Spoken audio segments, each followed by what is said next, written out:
Good morning, Colonel. My name is Tom Kubanik. I'm considered the leading authority in small arms storage and armory design.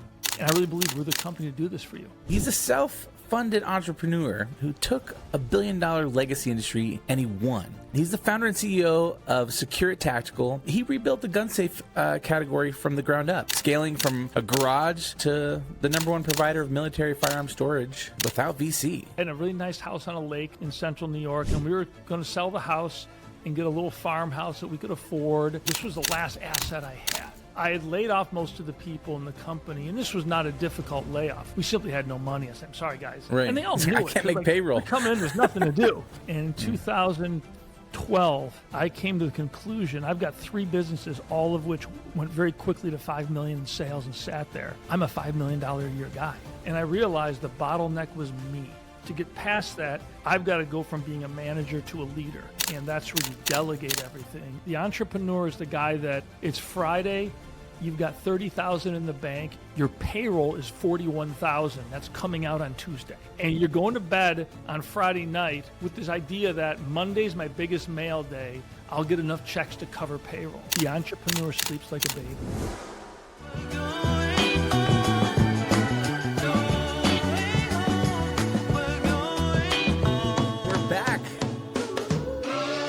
Better than ever. And today we have a great guest, a very interesting gat. His name is Tom Kubanik, and he's a self-funded entrepreneur who took a billion-dollar legacy industry he took it on head on, and he won. He's the founder and CEO of SecureIt Tactical, and he rebuilt the gun safe category from the ground up, scaling from a garage to the #1 provider of military firearm storage without VC. So that's pretty cool, man. I'm excited to talk with you and kind of hear your journey. Yeah, it's an interesting path. I'll tell you that. Now, listen, if you're listening, his background is very interesting. So you might want to tune in on YouTube and watch this one. You got looks like a guitar gun. Or a gun guitar? Yeah, there's yeah. So my background, I graduated high school, did not go to college. I was a guitar player. I played in heavy metal bands for about 10 years. Okay. I played all over the East Coast. In 1984, Guitar Player magazine did an article on me as the best unsigned metal guitar player. I was a speed demon monster guy playing, doing Paganini's Capris on guitar. And I moved to Hollywood to pursue a career in music, and really thought, I was off to the races. And I developed really bad tendonitis, and I played for about a year in LA, and things were doing well, and then all of a sudden, boom, I couldn't play anymore, and I never played professionally again. Dude, that sucks. I was on the flip side of that coin. I was actually in a Christian rock band. Okay. So all my 20s, we were signed and we traveled and had songs on the radio and stuff. So that's cool. It was fun. Yeah, I had a lot of fun. Throw out there real quick. It was a brutal time in my life, but in hindsight, after I got my first business going and started actually getting a level of success, I hated being a musician. I loved to play, hated the lifestyle. So in the end, rough, I think right? it probably like you're traveling constantly. You're sleeping on a floor somewhere or in a van. Everybody you're working with is kind of scammy a little. It's not an honest industry, but so I took a job telemarketing. To the top, right?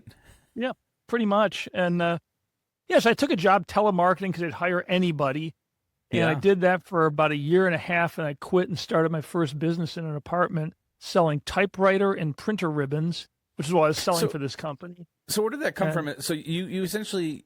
You didn't go to college, so you're like, I'm going to make it as a musician. I'm going to be a rock star. That falls apart. You're like, crap, I just got to get a job. So you start working somewhere. What point was it that you felt like, because so many people just want to clock in and clock out and get a job and move on with things.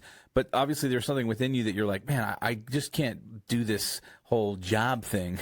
And so you started something. It's, what it is I don't mind the job. I've done as a musician. I worked, canning factories. I've worked on farms. I've done everything. Yeah. But it wasn't about a job. It was about I was trying to plan my future. I thought I had my future pretty well mapped out, and then a big wrench got thrown in the gears. So I took a job telemarketing. I was so bad, they moved me to a non-sales position because the guy liked me. I made a lot of calls. I was so bad at it, but I had friends working for another company that were making commission. They're making what I thought was a lot of money. It wasn't that much, but it was still, they were doing really well. I said, you know what? I'm not going to sit and work for $10, $15 an hour for the rest of my life. So I said, I've got a producer die. I quit and I went over to this company. It was straight commission job. If you didn't sell, you did not get a paycheck. I don't think you even do that anymore. And instead of practicing guitar 6 to 8 hours a day, I immersed myself in the world of sales. I said, I've got to figure this out. I need to move forward. So I read every book. I listened to a lot of, back then cassettes, did a lot Think of and Grow Rich. oh yeah, all that stuff. Yeah. Zig Ziglar. And slowly started to make sense. And I finally figured out sales. And I quit that job after about a year and a half into it and started my first business in an apartment in Panorama City, really bad neighborhood, but it was a cheap apartment we could afford. I had 2 partners. We just started cold calling and really making it up as we go along. And the thing about, in starting a business, you don't need to have all the answers. You just need to move forward every day. We had no idea what we were doing. We really did. I mean, all 3 of us started the business. None of us had any college experience, but college doesn't teach you how to start a business. Right. There's no class that teaches you what it takes to start a business and what it takes to hire your first employee. We just every day move forward. And if we got into something we couldn't figure out, we stop, break it down, figure it out, and just keep moving forward. We were in the apartment for about 5 months, and we rented a little office. 3 months later, we hired our first sales rep. 4 years later, we had 18 sales reps, a nice little business going. That's and awesome. Then I sold that company to my partners, went off on my own, doing the same thing, and built Greenline Data. Got into the internet in the 90s and taught myself HTML, created a lot of websites. Okay. Taperack.com and laptopstorage.com became wildly popular. Your younger listeners won't remember this or won't were alive then, but companies used to back up their computers on these little cassette tapes. And it would take thousands of tapes for a big company. So they had these big racking systems to store and organize all the backup tapes. Taperack.com, we were one of the largest sellers of data storage, these tape rack systems. Now, the HIPAA laws came out for hospitals, have to lock up hard drives. So we created SecureLaptopStorage.com and started selling cabinets. And that's when a guy called me and said, can you store an MP5? I'm like, sure. What's an MP5? And he said, it's a little submachine gun. I started laughing. I'm just like, I'm sure we could. We talked for a while. He was with the FBI. I mean, I'd never owned a firearm at that point. And I was fascinated. So I just started doing some research. This is before Google, back in the Yahoo days, finding references that the military was struggling with armories. Again, we knew nothing about this. We jumped in and we worked as a reseller selling weapon storage systems, and then got into a contract with U.S. Army Special Forces Command to really solve their problems. SecureIt at that point was a 3-person company, and it was during that contract that I developed the SecureIt Tactical Integrated Weapon Storage Platform, what we simply call Cradle Grid. I designed it and patented it in 2008, early 2009. By 2011, we were the primary supplier to the U.S. military. That's awesome. The lesson here in this is how we did it and what transpired. We heard about this contract, which was solicitation was coming out. They wanted to hire a company to survey all their armories and write this report for them. We got a meeting with the colonel running the program, and it's Gary Myrick is my head of sales, myself. We're in Fort Bragg. It was about my first time on a military base, and we get on the base. We go with security. We're walking through this building. They were new facilities. 3rd Special Forces Group. All this memorabilia on the walls. All these photographs, these cool guns, and all this stuff. I'm just kind of taking it all in, and it just hits me out of the blue as I approach the colonel's office. I walked into his office. Walked right up to him and just said, "Good morning, Colonel. My name is Tom Kubanik. I'm considered the leading authority in small arms storage and armory design. And I really believe we're the company to do this for you." And he said, we introduced, sat down, we talked for 15 minutes, we left. Got out in the parking lot, and Gary's like, "What? Leading authority?" I started laughing. He's like, "What the heck was that?" And I'm like, "Gary, it hit me out of the blue, but nobody knows how to do this. There is no company that does this. We walked in. I just claimed to be the expert. All we got to do is back it up. We just have to. So we won the contract. And what's interesting is we won the contract for 18 months. I was on the road. I went to every single Special Forces base, every armory. I spent a day with the armor, watching his workflow, interviewing him. Just a deep, deep dive into all things armory and weapon storage function. Over the course of that 18 months, I became the leading authority in small arms storage and armory design. And no one was doing what you were doing, right? So at this point, you had more knowledge than anybody else. People were selling gun racks and selling cabinets, but nobody had the access. I had access to the armors. I had access to these. This contract gave me access to everything. Had we not won that contract, we would have still been a reseller of somebody else's gun storage, probably. But the lesson behind all that is, I'll tell with anybody, if you're looking at a business, even locally in your area, if there's no leading authority, if you've got access to the information and you can answer questions clearly on the subject matter, claim it. Claim to, or have one of your employees. If I had a friend who ran a business making high pressure hosing, I said, just take your oldest guy there, put a photograph of him and just say, Brad Johnson, the leading authority in high pressure hoses. Nobody's going to argue, but when somebody's shopping, clicking on websites, and they see that you've got the leading authority, boom, they want to buy from you. So it's, that is up for grabs if nobody's claimed it. Yeah, that's I always, there's that saying, it's like, fake it till you make it. And I was always like, fake it until you become it. Because I know for me, there were so many situations that I got into and I just said yes. And I, put myself out there and kind of took a risk. And at one point, I woke up and I was the guy I said I was, even though I had to Google and learn all these things to get there. And so I'm always like, fake it until you become it, and then you'll be it. Yeah. And then you won't be faking anymore. It's But I agree that what you're saying is it's really about that forward momentum, right? And just taking action. And so many people have paralysis by analysis, right? And they're always in the building phase, and they're always trying to, get the website just right, get the copy just right, get it, the supplier just right, or all these things. And they just get stuck in this preparing phase, and they never execute because of fear or insecurity or whatever that might be. And I agree. It's just important to take action. I see it all the time. I get people coming to me asking about this all the time. Exactly as you described it, all these different components. They're trying to get this right. They're trying to get that. And I tell everybody who wants to start a business, ultimately your business is selling something, whether it's a service or a product.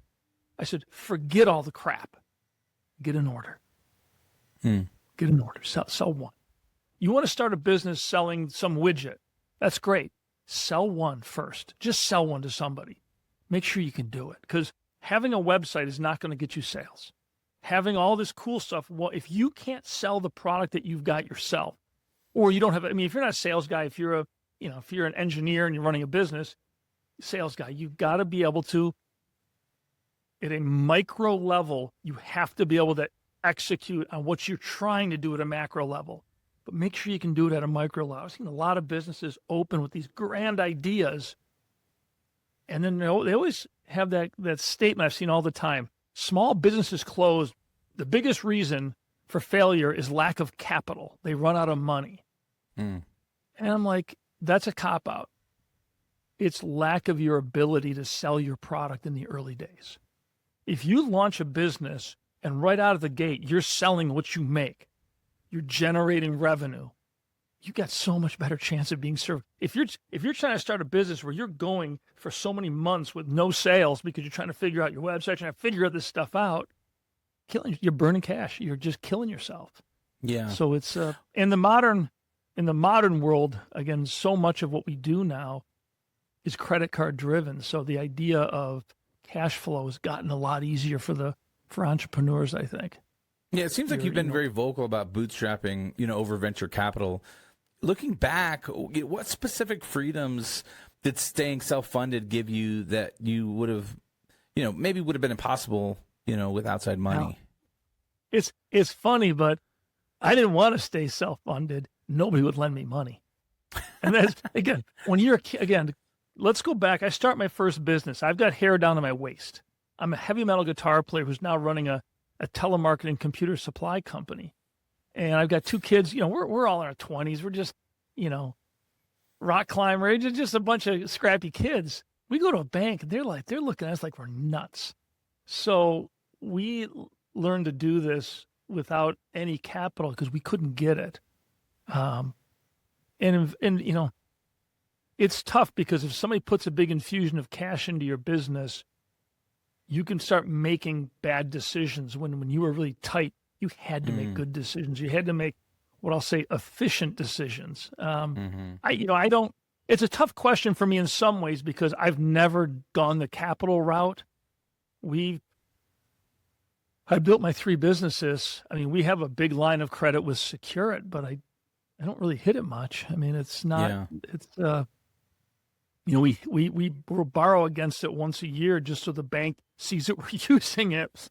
And it's there for, for opportunities if they come up. But again, that's the beauty of the modern world is even B2B, credit card gives you instant cash. Whereas when I started businesses, everything was net 30, which turns into net 50 really, really fast. And it was always a cash flow game. I do think that's gotten a little easier. Yeah. What? So when you were first identifying places to go, so, you left telemarketer and then you started doing these racks for the tapes, right? How did you decide even to get into that business? Did you do like market analysis or, how was it that you kind of decided to go down these different routes and then, eventually getting into the securing, field? That was just by necessity, right? Because it was like, oh, okay, we need these HIPAA compliant. So now we're going to create these secured areas or secured cases or whatever they were for these tapes. And then obviously that then led you into, gun safes and stuff. So, but how did you initially decide what business to start or where to kind of start pounding the pavement? It's interesting. Back then, it was early days of the internet. I was fascinated with creating websites. So I was creating and registering domains and making websites, 50 of them. And what drove us into tape racks, I registered taperack.com because it was I knew what they were. We never sold them, but I created taperack.com, put some racks up, and it just started getting hits. I had crossbow.com. I had so many websites just playing. Again, this is really before the concept of like e-coms, way before Amazon. Right. So it was just, all we were doing was generating leads, get a quote. And that site, taperack.com, started getting hits. And we started, and that's why we just said, okay, let's build this out. Let's hook up the manufacturers. Right, there's clearly a need. Yeah. Right. So, and what's happening is the tape rack industry was kind of slowly collapsing because computers were becoming, tape was becoming higher capacity. The web was coming out with online storage. So you could see that this was a declining industry. Zip disks were coming into play. Absolutely. But normally this was stuff that was all sold through local dealer installers. As the market got smaller, none of the dealer installers in one local area could sustain their business. So by being a national company that just sold the stuff, as it got smaller, it all came to us. And we did a heck of a business with it. But I look at my path in business as turning over rocks. I kept, I'm doing what we're doing, but I'm always turning over rocks, looking for the next thing, and evaluating and I'm doing what I find interesting. I don't do market research saying, wow, will this make me a lot of money? I just say, will this be really, could this be a cool thing to pursue? Is there a need? Can we sell the product? Yes, we have to generate, is there a margin in it? High margins make it a lot easier. Than selling low margins. And then the gun storage thing, he called me and I just got fascinated with it. And then once I started looking at it, this is the Gulf War time and this is 2002. And I'd never served in the military. I was a musician, but I looked at all this saying, you know what, this is how I can give back a little bit. This is how I can make a difference because these kids are risking their lives so we have our freedoms. I said, you know what? We jumped in and said, let's see what we can do to help the warfighter. And that really was our mission with SecureIt, was to build a system that would streamline everything they do, make them safer and better prepared. And what we did, absolutely, we completely changed the way the U.S. military stores and organizes guns and gear. our system and our methodology is the standard operating procedure now in military armories all over the world. And then 2015-ish, we brought this into the consumer market, initially driven by like Navy SEALs were getting out, and they'd say, Tom, we want your system in our house. Well, our big military racks didn't work well in houses, so we looked at, could we do retail? So we designed smaller stuff. We started just kind of dabbling with it. Yeah. And I, again, talk about market research. I'd never done any. The military market is 10 to $17 million a year in business. That's the military armory market. The consumer market is $1.1 billion a year. Wow. I wish I'd done some market research 15 years ago. I would have got in, but it never occurred to me until, A, we had these guys looking, and then B, there was the sequestration hit in the Obama years. This was the forced military cutbacks because the Congress didn't pass a budget. And it basically gutted the military budget for about 3 years. And we went from a vibrant company to, I didn't get an order for 8 months. I laid off most of my staff. It was a brutal time, but that really forced me into retail. And now we're, military's cranking, but retail is about 87% of my business just because the market's so much bigger. Yeah. So we are. How is that growth curve as far as, when you started contracting with the military? I mean, in my mind, I'm thinking, oh, sweet, like payday, like, big contract and boom, you're off to the races and, providing the service. Was it like just to the moon right away and just it was like that lucky opportunity that you had, or was there kind of growth or like learning? It was interesting. It went from nothing to $5 million a year real fast. And it was very profitable. And that was kind of now we had a lot of competition. We introduced this new system. We did have a lot of competition. And when we launched our what we now call cradle grid system, 2011 was really when it was really started going well. The bulk of the military had already upgraded their old Vietnam racks to modern racks using one of our competitors' systems. It's not as good as ours. And we're now we've spent the last, 8 years replacing their systems with ours. But the big growth in the company came when we went into retail in 2014. It took us, a couple of years to figure things out, to get a product line together and really dial in just how to run a retail business. We'd never done it. 2018 and in 2021, we made Inc. Magazine's fastest growing companies in America. So once we kind of figured it out, it really took off. Yeah. So then how have you kind of, obviously you have some sort of acumen you didn't go to college, you were in a band, you just started grinding. Like, what are some of the things that you really had to learn or grow or develop in order to kind of, grow a 7-figure business? The biggest, for me, it's always been, I'm a high energy person that loves to dig into things. So I'm always pulling stuff apart, seeing how it works, and then putting it back together in a better way or whatever. It's, my first company grew to $3.5 million in a couple of years.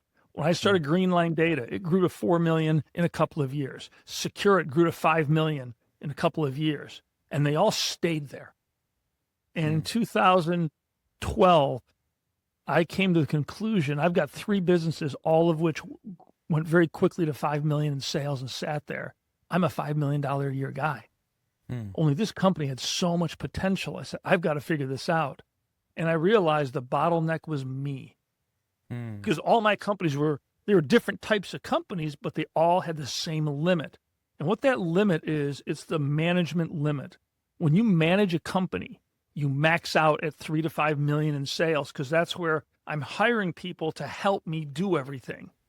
To get past that, I've got to go from being a manager to a leader. And that's where you delegate everything. And now you lead a company, kind of like in the military. Generals aren't digging foxholes. They're planning and strategizing. And it's a very good hierarchy to look at when you want to look at how to run a company. And I hired a gentleman who owned a company that was a supplier to ours, had sold his business, and he retired semi, but he and I were friends. I knew him. I hired him for a 2-year contract to teach me how to be a CEO. And then I joined Vistage, which is a peer-to-peer CEO group. I have a group in Albany I meet with once a month, and with the sole purpose of turning a salesman into a CEO, because it's a different job. And I didn't know the job. I remember sitting in a meeting in my Vistage group saying, guys, look, I'm a CEO of this cool company. I don't know what a CEO does. And they all kind of laughed. And I said, no, guys, I have no idea what a CEO is supposed to do. And it came down to delegate everything you do. And I had a sign on my wall saying, what are you doing that you should be delegating? And on my computer monitor, it says delegate it. So I just kept saying, all right, I need you to take care of this. Any questions? Cool. Can you have it done by Friday? Perfect. And then Frank would come and say, Tom, don't do that. You need to get somebody doing that. And he really helped me.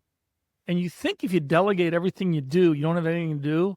But what happens is it frees all the clutter out of your brain. And now you're thinking more strategically. Now you're thinking more, again, it's that concept of working on the business versus working in the business. Right. That's management versus leadership. The other piece I'll throw out there really quick is a quick nugget of knowledge. And this goes back to my music days. If you got a song in your head and you're a musician, record it, write it down. Until you get it out of your head, you will not get another cool song. Yeah. The same thing in business with ideas. Use Evernote, get a good note program. When you're getting ideas, process them for a little while, get them, whatever your brain power thing, however it works, get the idea formulated, then commit it to paper. And I've got pads of paper with ideas. I go back and look at some of them are the stupidest ideas. But you come up with but sometimes every idea I come up with is I write it down, I flush it out, and I detail it, and I park it for 2 to 3 weeks and read it. If it makes sense in 2 to 3 weeks, then I say, okay, this could be a good idea. But I always give myself that because I have a lot of crazy harebrained stuff too. But it's really important, in my opinion, when you're working, whether it's solving a problem, whatever it is, commit your thoughts to paper. Your brain has so much, we'll call it RAM, so much working memory. If you're holding a whole lot of stuff in your head, you're simply blocking your ability to find new creative solutions. And, my success in business has always been from just finding dramatically more creative solutions than my competitors.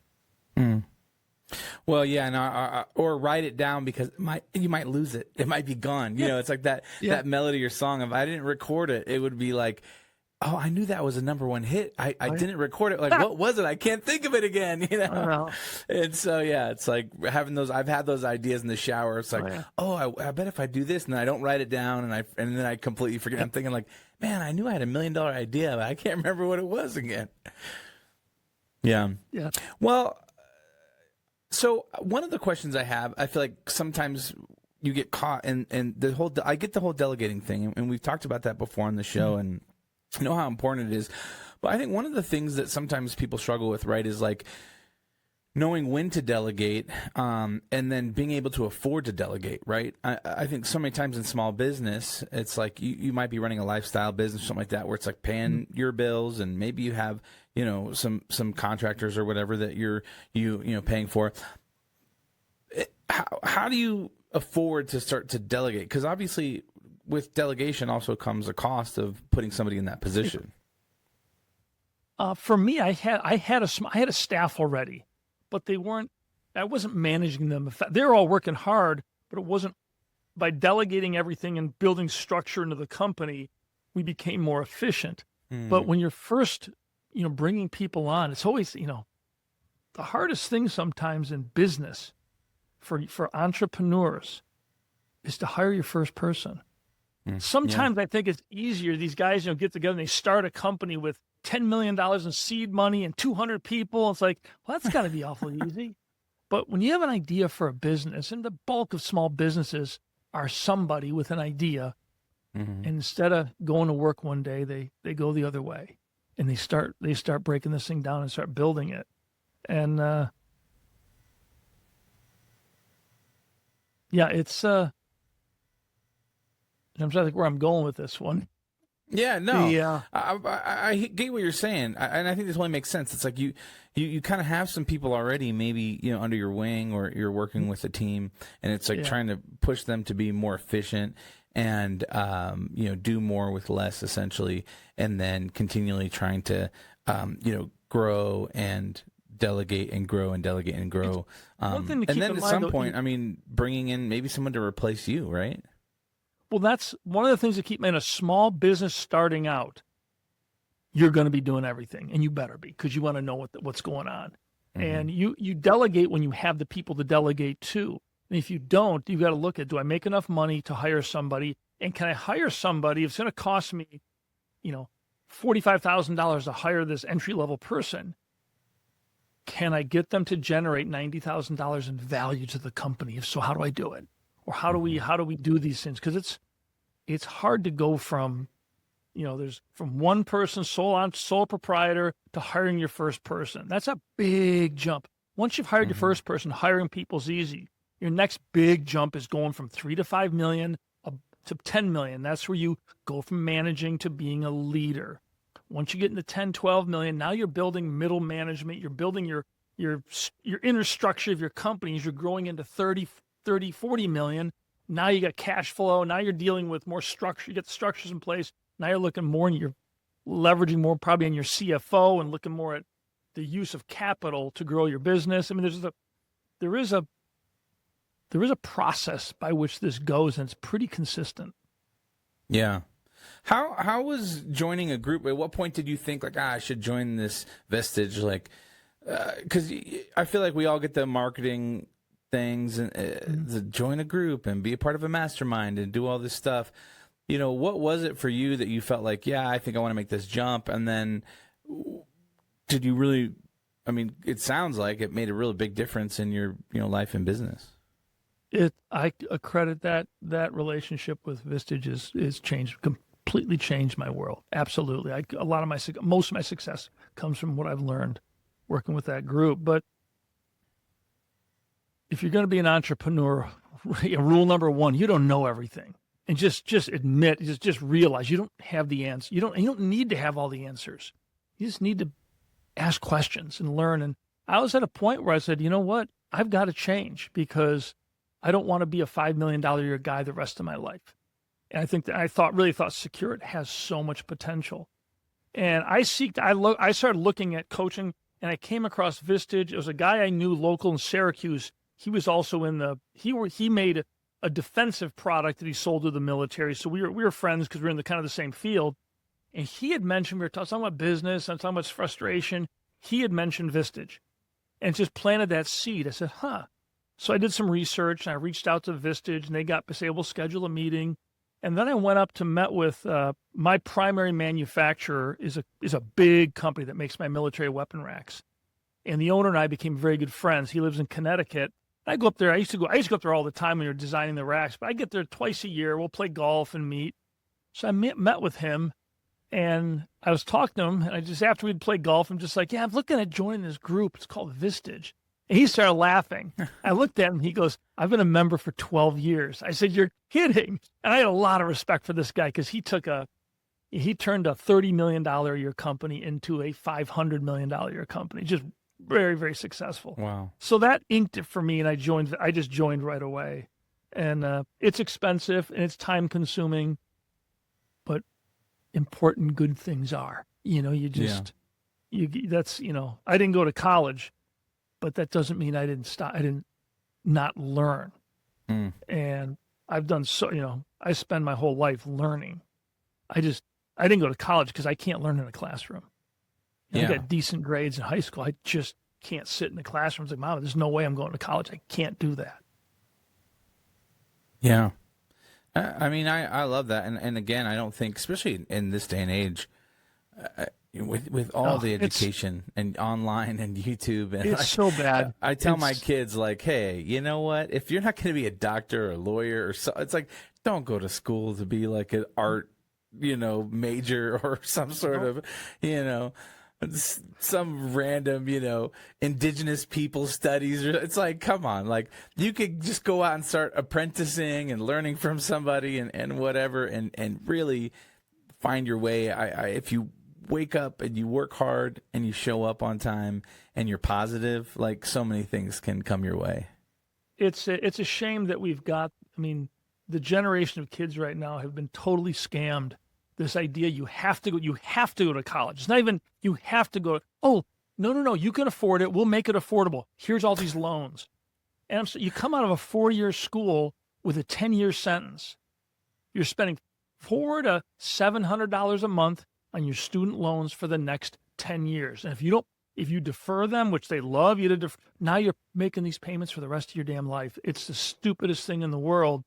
And I'll tell you what, SecureIt does not require a college education for any position in this company. Absolutely do not require it.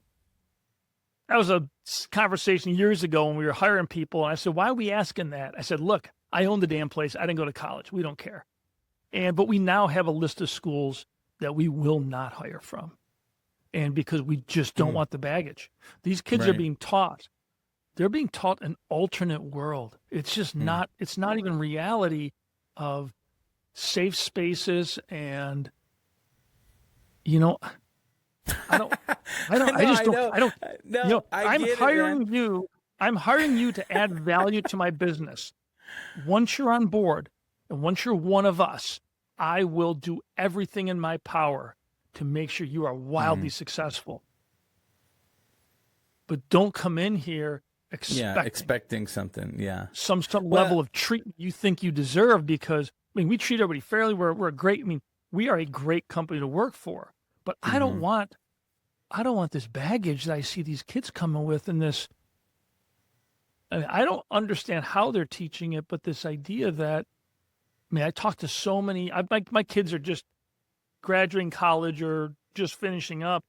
I sit with their friends, and so many of them are like, oh, we can never going to afford a house. We're never going to afford, look at the cost. It's crazy. You can't get a job that's going to pay the kind of, when I was a kid living in Hollywood, I had the same thought. A house was $400,000. We're never going to afford a house. But I said, you know what? You figure it out. And you can bitch all you want, but there's no place else in the world that you can get up in the morning and just ignite your future and just have an unbelievable future because of the opportunities we have here. And that's. Yeah, no, it's so true. And it's taken for granted by so many people. Yeah.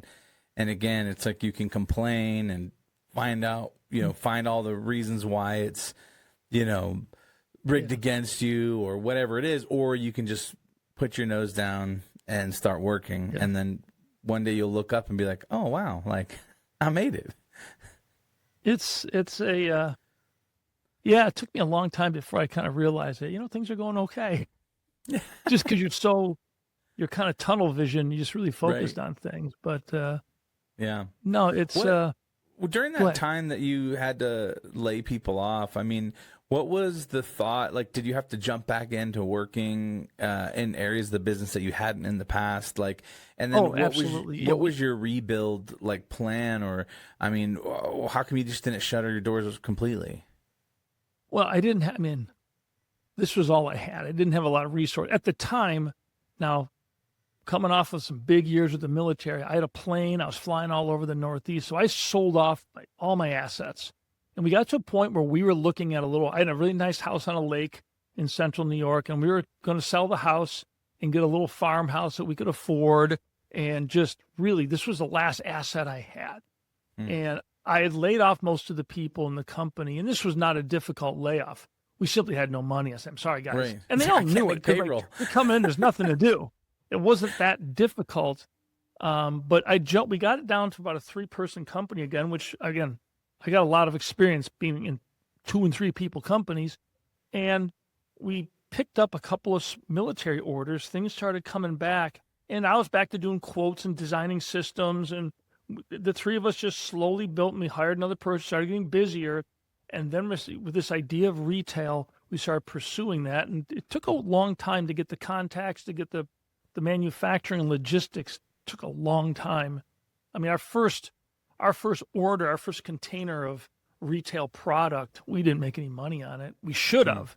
We didn't know what we were doing. So we we just ran all sorts of problems that we didn't anticipate. But you learn through all these things. And just because you don't know how to do something doesn't mean you shouldn't do it. It just means that make sure you got some reserves, make sure plan for some big mistakes. You're going to make them, but you still got to move forward. Don't wait, I was told, don't wait till you have all the answers. You just need to have enough answers. It's kind of like if you want to drive, if your goal is to go to Los Angeles. Let's say it's a business. The business is going to go to Los Angeles. You can sit at your desk with a map and map out every single road, every single turn, every single meal, every single hotel. Or you can get in your car and just start driving west. Yeah. Now, the guy who jumps in his car and starts driving west, his pathway is going to be a little messier, but he's going to beat you. He's going to beat you every time. And that's kind of, in business, I look at that as move, keep moving. It's okay to make, one of the big things in SecureIt is fail fast. Keep moving, fail fast, and learn. Because it's through failure that we learn. And our biggest failures are our biggest lessons, and we learn the most. And I've had some very, very expensive failures, some $1 million plus failures. And, but you learn so much from those. I mean, they kill you. It's just, but you just got to keep moving. I always tell everybody, another analogy for that is you're driving down the road, you're going someplace you haven't been before, you kind of have good direction, you know where you're going, but you come to a fork in the road, didn't anticipate. You have 3 choices: go right, go left, or stop and plan. The guy that goes left, let's say that's the right way. He's on his way, he's going there. The guy that goes right, he's on the wrong path. Then he recognizes we made a mistake. We course correct. Now he's back on tracking back to the right path. The guy that stops, he's in last place every time. You just can't stop. Stop your forward momentum because you have problems. You got to suck it up, deal with the problems, but keep moving. And if you're afraid of making mistakes, do not be an entrepreneur. And I think I don't think you can teach how to be an entrepreneur. I think it's something you're probably born with. And it comes down to risk management. The entrepreneur is the guy that it's Friday, you've got $30,000 in the bank, your payroll is $41,000. That's coming out on Tuesday. And you're going to bed on Friday night with this idea that Monday's my biggest mail day. I'll get enough checks to cover payroll. The entrepreneur sleeps like a baby. The wantrepreneur who wants to be an entrepreneur but doesn't have the mindset for it, stressed to the all gills, weekend is a nervous wreck because he might not make payroll. And it's this tolerance and ability. It's an ability to live in a relaxed state when you're processing and dealing with a lot of risk. And I think risk assessment and then just risk analysis, and you got to be able to turn it off too. You got to, I leave this business and I've always had a 25-minute drive wherever I've worked. I live 25 minutes because it takes me 25 minutes to go from Tom at work to Tom at home, and same thing in the morning. During COVID, this company was empty. I was here every day because I couldn't just get up in the morning and work from my house. I couldn't get anything done. That 20 minutes is I just sit and process. I might listen to a podcast, I might do a book, but for the most part, it's 20 minutes of pure idea time, there and back. Process, launch the day. On the way home, I review everything and make plans for the next day or the next week. And I find that as my downtime. And then I've got a hunting ranch now, and I'll go out in the tractor and just mow, and it's just working a field or making a trail. It's such a disconnect from me. I love the tie to nature, and I spend a lot of time up there, but when you do get away, it's hard. How many days a week do you work? I work every day. Every single day. I mean, my wife drives me nuts. I'm never not thinking about ideas for the company. I go on vacation. I'll disconnect with the kids. We're having a lot of fun stuff.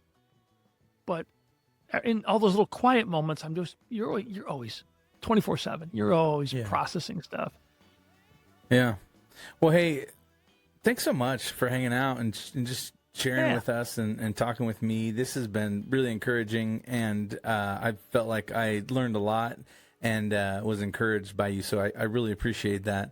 I always love to leave people with one action item for Monday, and to say, all right, hey, if you want to, take your business to the next level, if you want to grow personally, professionally, start doing this one thing starting next week. If you had to give that advice to somebody like, hey, just start doing this, what would be the thing? Block out time for creativity every day, or if that's too much, every other day, but block out 15 minutes and set a timer. And that's important. Set a timer so you know it's going to end, because you might drive yourself nuts. But set a time for a piece of paper and just let your brain go. And you're going to take down notes and ideas. Nothing is wrong. Just jot down crazy stuff. But train yourself to be creative. And it takes some time to do it. Ultimately, I've got a good friend that got me on this whole idea. He has a white room in his office. There's a chair in there. It's all white. There's no desk. And he goes and sits in a white room with a pad of paper. Not even, it's on his lap. And he writes he's in the advertising, and he does all of his big ad concepts and all his big campaign concepts in a white room, because he says, it just clears my head. For me, I've got a very dark, my office, I can just darken it up. I just sit quietly and just, you want to disconnect from what I would call your reticular activating system, the part of your brain that filters out all the nonsense in the world. You have no idea how many blue cars you've walked by or seen today, because it's unimportant to you. If I told you tomorrow, count every blue car you see. If you get it right, I'll give you $10,000. All of a sudden, those cars have a value, and your brain's looking for them. Well, your brain is filtering out stuff all the time. We get millions of bits of data, and it's filtering, so you only get what's important. The problem is it makes mistakes. And by creating a 10, 15-minute time where you can disconnect and allow that creative side to come in, if you can do it effectively, you can come up with some brilliant ideas. And all things being equal, creative companies are the ones that will be successful. Everybody can work hard, but not everybody can be creative. That's so true. That's true. All right, guys. Hey, thanks for tuning in and hanging out with us. If you go to thefridayhabit.com, you can find show notes for this episode. You can get links to our websites and ways to get in touch. At the bottom of the page, you can download our guide to the Friday Habit System. That's going to help you set aside one full day each week to dedicate working on your business instead of always in your business. If you want to shoot us an email, maybe request a guest or a particular topic to chat about, please hit us up at hello@thefridayhabit.com. And until next time, remember, live every day like it's Friday.